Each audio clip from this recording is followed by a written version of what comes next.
When I met you in the summer, 'cause you're a sky full of stars. Put your flags up in the sky. They didn't dance and tell the story of my life. Oh, you're gone and I gotta stay high. Blame it on me. Everything that kills me Makes me feel alive.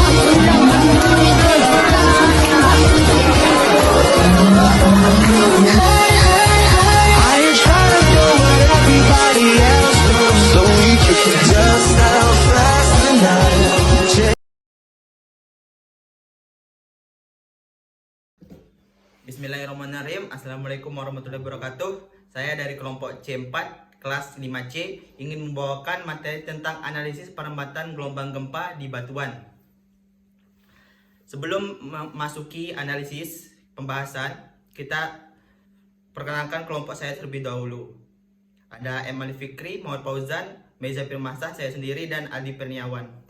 Untuk pemateri pertama ya saya sendiri, yaitu Meza Firmansyah dengan NIM 2021 D1B078. Untuk pembahasan 1, kita akan membahas apa sih gelombang gempa itu dan jenis-jenisnya, pola perambatannya. Yang kedua, bagaimana proses perambatan gelombang gempa batuan. Yang ketiga, apa sih akibat perambatan gelombang gempa di batuan itu. Pertama, apa itu gelombang gempa?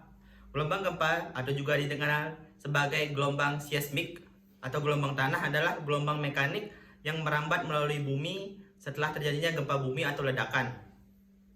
Gelombang gempa ini terdiri dari dua jenis utama. Pertama, gelombang primer dan gelombang sekunder. Mari kita analisis bagaimana gelombang gempa merambat melalui batuan. Untuk pertama, gelombang primer atau P-wave. Gelombang primer merupakan gelombang longitudinal atau gelombang kompresional. Gerakan partikelnya sejajar dengan arah perambatannya. Gelombang primer merupakan gelombang body menjajar melalui bagian dalam bumi dan biasa disebut free wave karena dapat menjalar ke segala arah di dalam bumi. Ketika gelombang P merambat melalui batuan, partikel-partikel dalam batuan bergerak maju mundur sepanjang arah perambatan gelombang. Bisa kita lihat seperti gambar di samping, ilustrasi perambatan gelombang primer. Dia partikel-partikel batuan akan terjadi. Bisa kita lihat pada ilustrasi di samping, arah gelombangnya sejajar dengan perambatan gelombang. Kita ketahui arah gelombangnya horizontal membuatkan partikel-partikel yang ada di dalam bumi itu menjadi menghimpit atau merenggang. Gelombang primer memiliki kecepatan paling tinggi di antara gelombang lainnya, dan gelombang primer adalah gelombang yang pertama kali terdeteksi oleh seismograf.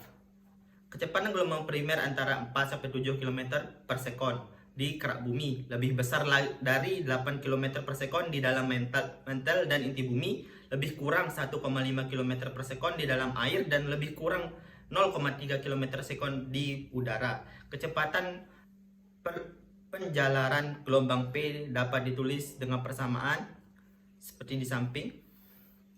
Untuk gelombang sekunder merupakan gelombang transversal atau shear. Gerakan partikel terletak pada suatu bidang yang tegak lurus dengan arah penjalarnya atau rambatannya. Gelombang ini hanya dapat menjalar melalui media padat.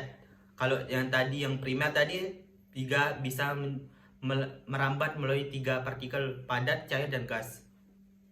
Karena gelombang ini hanya dapat melalui medium padat, karena medium cair dan gas tidak punya daya elastisitas untuk kembali ke bentuk asal. Gelombang S terdiri dari dua komponen, yaitu gelombang SH dan SV. SH merupakan dengan gerakan partikel horizontal dan gelombang SP merupakan gerakan partikel vertikal.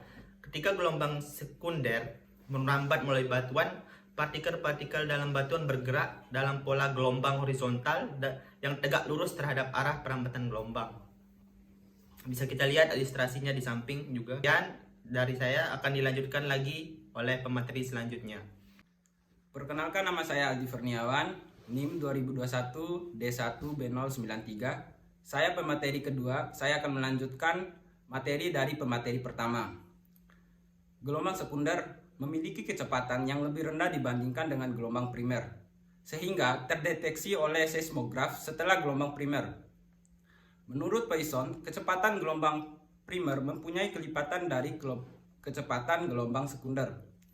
Kecepatan gelombang sekunder adalah 3-4 km per sekon di kerak bumi, lebih besar dari 4,5 km per sekon di dalam mantel bumi, dan 2,5 sampai 3 km per sekon di dalam inti bumi. Kecepatan gelombang sekunder dapat ditunjukkan dengan persamaan di bawah ini. Nah, kemudian ada tabel percepatan gelombang primer dan sekunder. Yang pertama ada udara dengan nilai P wave-nya 0,33, sedangkan nilai S wave-nya 0. Kenapa S wave-nya 0? Karena S wave-nya tidak bisa merambat ke benda cair dan gas. Yang kedua ada air. Air dengan nilai P wave 1,40 sampai 1,50. Kemudian S wave-nya 0. Yang ketiga ada baja.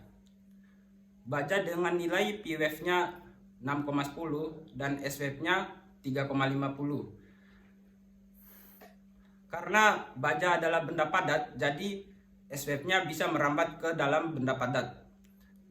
Kemudian yang keempat ada beton dengan nilai P wave-nya 360 dan S wave-nya 2. Kemudian yang kelima sampai ke-8 bisa dilihat di tabel. Kemudian nomor 2, proses perambatan gelombang gempa di batuan. Proses perambatan gelombang gempa dalam batuan melibatkan perubahan dalam sifat fisik dan mekanik batuan saat gelombang bergerak melalui mereka. Gelombang gempa merupakan gelombang elastis, yang berarti mereka menyebabkan perubahan deformasi atau tekanan dan geseran dalam material batuan. Proses perambatan gelombang gempa dalam batuan dapat diuraikan sebagai berikut. Demikian akan dilanjutkan oleh pemateri ketiga. Perkenalkan, nama saya Emali Fikri, NIM 2021 D1B071.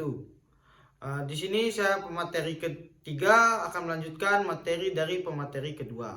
Penghasilan gelombang gempa. Gempa bumi atau sumber aktif seismik lainnya menghasilkan gelombang-gelombang seismik di titik sumber. Gelombang ini awalnya merambat dalam segala arah dari titik sumber ke permukaan bumi dan ke dalam bumi. Perambatan gelombang P atau primer. Gelombang P menyebabkan deformasi dalam batuan dengan cara merangsang perubahan volume. Mereka menyebabkan partikel dalam batuan bergetar sejajar dengan arah perambatan gelombang. Perubahan material selama perambatan gelombang P, batuan mengalami perambatan tekanan dan regangan. Molekul-molekul dalam batuan bergetar dan saling berinteraksi. Perubahan ini mempengaruhi elastisitas, kepadatan, dan sifat mekanik batuan. Perambatan gelombang S atau sekunder. Gelombang S atau sekunder tiba setelah gelombang P atau primer. Mereka adalah gelombang shear atau geser yang menyebabkan pergerakan partikel batuan secara horizontal atau samping. Gelombang S tidak dapat merambat melalui material dalam batuan cairan, sehingga jika ada lapisan cair seperti magma di dalam bumi, gelombang S akan menunjukkan zona bayangan di sebelah sisi yang berlawanan dengan sumber gempa. Nah, sedangkan perambatan gelombang permukaan surface wave setelah gelombang P dan gelombang S. Gelombang permukaan atau gelombang L atau low wave dan gelombang R atau Rayleigh wave dapat berbentuk. Mereka merambat di atas permukaan bumi dan seringkali menjadi yang paling merusak pada gempa bumi karena gerakan horizontal yang kuat. Interaksi dengan batuan lainnya selama perambatan gelombang gempa, gelombang-gelombang ini dapat berinteraksi dengan batuan lain, termasuk perbatasan antara lapisan-lapisan berbeda dalam kerak bumi. Hal ini dapat menyebabkan pembelokan, pembiasan, dan pantulan gelombang. Nah, untuk materi selanjutnya akan dilanjutkan oleh pemateri keempat. Nama saya Muhammad Fauzan, NIM 2021 D1B082. Saya pemateri keempat, pemateri terakhir, ingin melanjutkan materi dari pemateri ketiga. Deteksi di stasiun seismik, yaitu gelombang-gelombang gempa ini kemudian dideteksi oleh instrumen seismik di berbagai stasiun seismik di seluruh dunia. Waktu tiba gelombang di berbagai stasiun seismik digunakan untuk menghitung lokasi epicenter gempa bumi. Adapun prosesnya, proses perambatan gelombang gempa dalam batuan sangat penting dalam studi seismologi karena memberikan wawasan tentang sifat-sifat internal bumi dan sumber gempa. Selain itu, pemahaman tentang perambatan gelombang gempa juga digunakan untuk perencanaan tahan gempa dan mitigasi risiko bencana. Yang ketiga, akibat yang ditimbulkan perambatan gelombang gempa di batuan. Perambatan gelombang gempa di batuan dapat memiliki beberapa akibat dan dampak yang signifikan, baik pada batuan ini sendiri maupun pada lingkungan sekitarnya. Berikut adalah beberapa akibat yang ditimbulkan oleh perambatan gelombang gempa di batuan. Yang pertama, deformasi batuan. Deformasi batuan adalah gelombang gempa menyebabkan perubahan deformasi dalam batuan. Gelombang P atau primer menyebabkan perubahan volume, sementara gelombang S sekunder menyebabkan pergerakan partikel batuan secara horizontal. Akibat batuan dapat mengalami tekanan, geseran, dan perubahan bentuk. Yang kedua, patahan batuan. Patahan batuan yaitu jika tekanan yang dihasilkan oleh gelombang gempa melebihi tekukan batuan, batuan dapat patah atau retak. Patahan ini bisa berdampak pada integritas struktur geologis seperti patahan, sesar, dan lipatan. Yang ketiga, gelombang permukaan.